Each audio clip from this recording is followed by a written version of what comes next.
Check out financesdoneright.com for all of your personal finance needs. Hi, my name is Jay and I make finance videos. And so today's video is going to be on a historical event, the Great Depression, more or less talking about what led up to it, why it happened, and why it is actually called the Great Depression, why it was such a massive and awful financial event in history. And I'm actually going to make a couple of different videos breaking down the major stock market crashes and recessions over the last 115 years, because I think it's very valuable to understand why these events happened, what led up to them, and more or less what happened with the aftermath, how they were fixed, and breaking down these issues, because it's very valuable to understand how these events transpired so that you can fix them, prevent them, understand when they're going to happen in the future.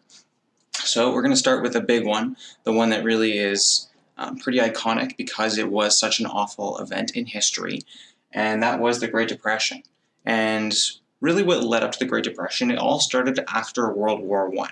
So World War I was a pretty awful war. It was the first time that technology really was at the forefront of warfare on a really widespread sort of scale, and it was a truly awful war. It was pretty horrific and it was very long and hard. But when the war did end, there was a lot of optimism for people when it finally came to an end, when it finally was finished, because they were very optimistic about the future. You know, it only can get better from here. You know, we were in such a low point for a number of years, but now it's going to get better. And this optimism was sort of widespread in pretty much every part of society, also was present in the markets, and stock markets, and in the economy.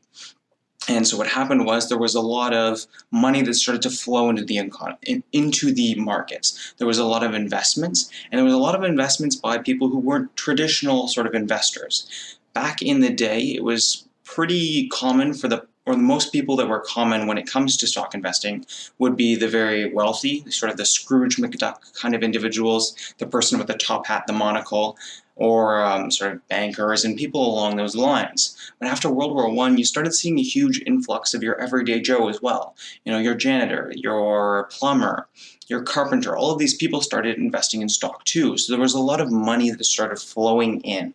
And this was actually a very good time period for growth in the United States, and it was known as the Roaring Twenties. And during this time, the actual value or wealth doubled in the United States. So it was a huge amount of growth, but the issue was that this growth was in a bubble. So if you've watched any of my videos before, you'll know what a bubble is, but just for a refresher for those that may not know, a bubble is essentially when you have a difference between the actual value of your economy and what its speculative value is. So what does that actually mean? So you might have an economy, and the actual growth of your economy is the actual value of your factories, the production value, all of the actual goods and services that you're producing. And that might look something like that. You know, there's some modest growth there as it grows and as production sort of increases. But when you have a bubble, what happens is it might be fairly close, but then the valuation according to the stock market, it starts to go significantly higher than what the actual value of the economy is. And this could be for a number of different reasons. But when it came to the Great Depression, and what sort of led up to the Great Depression, it's because there was a lot of new people investing in the economy and a lot of new money that wasn't necessarily there before. And because there was all this money being thrown in the economy, it increased the speculative value of these companies significantly. And while there was growth in companies, while they did grow during that period, they simply could not grow fast enough. There was so much money being thrown at them, they could not grow at the same rate. And you have this bubble increase. And bubbles are bad because eventually the speculative value will go back down to reach the actual. And either the actual rises up to it, but it's much more common that the speculative value goes back down to the actual. And that's why you have things like crashes. So during the Roaring Twenties, you know, the wealth doubled. It was a very good time for the economy. But as they started to reach this 1929 period, that's when issues started to pop up. And there were a number of sort of significant ones, but there were three in particular that were really, really bad. And the first one was consumer debt. So during this period of time, there was a lot of growth in the companies. There was growth. There was a significant amount of it. But something that didn't grow was employee wages. They were pretty stagnant, and they were still pretty low. So factory workers and people along those lines weren't making a lot of money. And what happened was, there was a lot of optimism and people were spending a lot of money. But if you're not making a lot of money and you're spending a lot of money, where does the difference come from? Well, consumer debt. And that was the first really big issue that sort of was present in that time period. And that was that people were spending a lot of money that they didn't have. And that meant they were taking out loans from the bank and they were piling up the consumer debt. So that was a significant issue. And the problem with that is that you can only do that for so long before you max out, before you can no longer take out more debt. And what happened was, during that 20-year period, a lot of people were borrowing, a lot of people were taking out money. But once they started reaching that 1929 period, they were sort of maxed out. Most people were reaching the upper echelons of what they could borrow, and they couldn't do it anymore. And because their wages were still low, they couldn't buy anymore. So the first problem was it's the consumer debt. And then the second problem, because they can no longer buy anymore, the consumer spending slowed down. So these factories are pumping out all these goods. They're making tons of cars and other consumer products, but people stopped buying those. They just didn't have the money to buy them. And so you had lots of consumer debt. People aren't buying products anymore. And then sort of the third really big issue in that time period was there was an agricultural drought.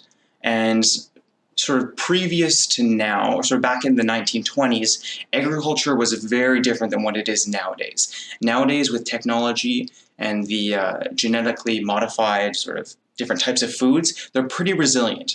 Droughts will still impact or how food is sold, the prices. So if you have, say, a drought in California, you might see the price of some of your fruits go up in the grocery store. But back then, back in the 1920s, a drought meant starvation, that there just would not be food for some people. So it was a really significant issue, and there was a really bad drought that hit during that period. So you had a drought, sort of agricultural issues, you had the consumer debt, and then you also had the people weren't spending any more money. They weren't buying things anymore because they didn't have the money in the first place. And these problems culminated to a mild recession in August of 1929. This was not actually the initial crash. What happened was people sort of looked at what was happening with the economy. They looked at this value of the stock market and they said, maybe this isn't what it actually is worth. And there was sort of a little bit of a pullback. It was not a crash, but it was sort of a stagnation. And it happened for a very short period of time. And what it did, and what these sort of situations typically do when there's a bubble, it sort of stops that hype train. It sort of makes people think about it. And they start to ask questions. Is this actually worth what I'm paying for it? Does this make sense valuation-wise? And a lot of people started to question whether or not the economy was actually in a healthy place, whether or not it was actually worth what it was on paper. And obviously it wasn't. And we know that now, obviously. But again, that didn't cause a crash. And the stock market actually continues to go back up after that August mild recession. But people were thinking, is it really worth it? And it started the gears turning in a lot of people's heads. Maybe it's time to get out. And that's what happened in October of 1929. Now, if you've ever heard of the term Black Friday or Black Tuesday, that is due to the Great Depression. And what happened was in October, on Black Thursday, there was a 13 million stock sell-off in one day. Nowadays, that's not a huge number when it comes to the stock market because there are so many stocks out there. But back then, that was a really big sell-off. And that was a really scary moment for a lot of people. But it was still 13 million. So that was a really sort of significant drop, but it was not a complete crash yet. And there were probably a lot of people back then that were saying, this is a bad situation, but it might come back. But when Black Tuesday hit, that was sort of the nail in the coffin. And that was a 16 million stock sell-off. And that was really at the point where it says, okay, this is a crash. And it just bottomed out. Hundreds of companies just wiped off the map. Valuations plummeted, stocks worthless, and it was a widespread market crash in pretty much every sector. And it was really, really, really, really bad. But that's not what leads to sort of the designation of the Great Depression. That's not why it got its name. It was a very bad crash, but it's really what happened after the crash that made this the worst recession in current history. And after this massive crash, after this massive fallout, what happened was the government did nothing. They decided that they were going to let the market fix itself. And there's a lot of economic theories about sort of markets self-correcting. And these theories were actually correct. In they do work. The market will self-correct itself. The issue is, how long does it take to self-correct? Do you have to go through a 15-year recession to fix the problems that are there? Do you have to have this massive sort of level of loss of wealth to make it work? And so the government decided to let it try and self-correct, and it didn't. And that's why you have this time period, 1929 to 1939. That's the first thing that really made the Great Depression great. It lasted for a very long period of time, and it was very bad for a very long period of time. But for the first couple of years, the government did nothing. They decided, we're going to leave it be. We're going to let it try and fix itself. But it did not. And really, the worst thing that happened during this period of time, aside from the starvation because of the lack of agriculture and things along those lines, but the worst thing economically that happened were the bank runs. So, if you remember the issues that led up to the Great Depression, one of the biggies was the amount of consumer debt. There was a lot of people that borrowed a lot of money to finance their sort of spending habits. And, well, those people, with this market fall off, companies started to pull back. They started to stop production. And when they stop production, they start firing people.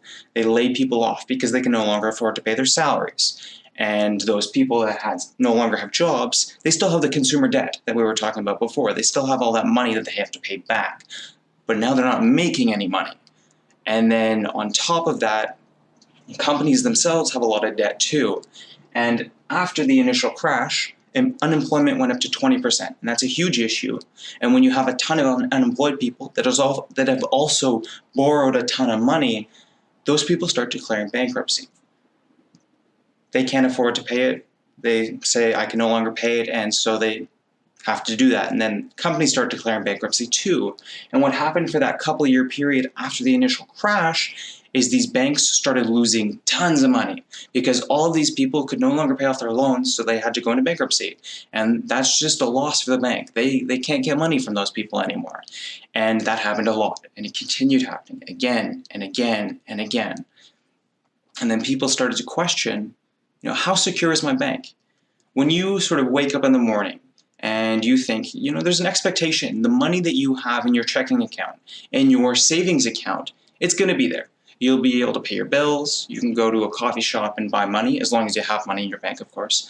But there's an expectation that will still be there, that's safe. You don't have to worry about that. And that's sort of a key part of the banking system, the trust between the consumer and the bank itself.